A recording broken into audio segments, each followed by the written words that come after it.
খাবার শুধু খিদে মেটায় না, লেগে থাকে জিভে, জয় করে মন। এমনই সুস্বাদু নানা পদ রেঁধে কিংবা মানুষের সামনে সাজিয়ে দিয়ে দীর্ঘদিন ধরে মন জয় করছেন যারা, তেমনই রেস্তোরাঁ এবং খাদ্যশিল্পের সঙ্গে জড়িত থাকা একাধিক গুণী মানুষকে সম্মান জানালো international institute of hotel management এবং দ্য টেলিগ্রাফ।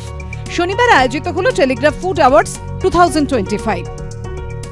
ফুড হচ্ছে কিন্তু সবচেয়ে বড় এন্টারটেইনার ওয়ার্ল্ডে, এবং সে ফুড ইন্ডাস্ট্রিতে যারা কাজ করছে, একদম যারা কুক করছে, যারা সার্ভ করছে, যারা অ্যাম্বিয়েন্সটা বানাচ্ছে, এ পুরো তাদের একটা কিন্তু বিরাট একটা অবদান আছে, একটা কন্ট্রিবিউশন আছে, এবং সেই কন্ট্রিবিউশনটাকে আজকে আমরা রেকগনাইজ করি আজকের দিনে, যেটা টেলিগ্রাফ ফুড অ্যাওয়ার্ডের মাধ্যমে।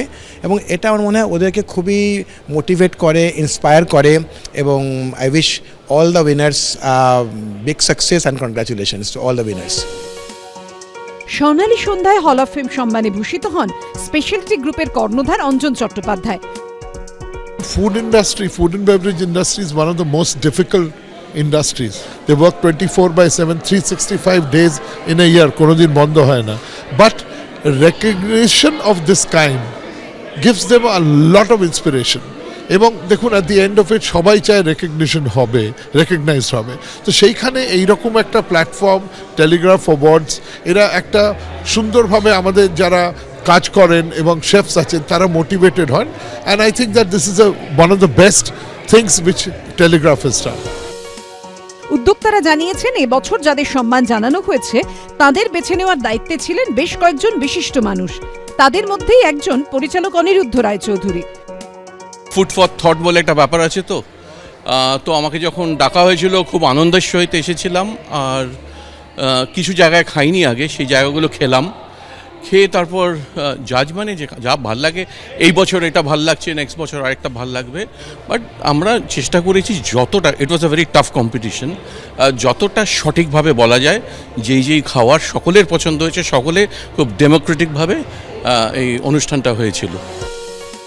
প্রতিটি খাবারের মধ্যে যেন এক নতুন গল্প লুকিয়ে থাকে, যা আমাদের মনের ভালোবাসা, যত্নের প্রতিফলন। আর প্রতি মুহূর্তে যারা নিরলস প্রচেষ্টার মধ্য দিয়ে অসংখ্য মানুষের মন জয় করে চলেছেন, তাদের কর্নিশ।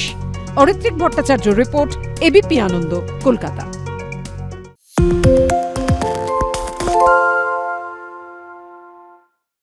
সত্য অন্তহীন, সত্যের খোঁজও তাই, সত্য সন্ধানে তাই আমরা অক্লান্ত, অকুতভয়। এবিপি আনন্দ নতুন ভাবনার প্রতীক, যা মনে মুক্ত, তথ্যে যুক্ত এবং যাবতীয় সীমানার বাঁধন থেকে মুক্ত।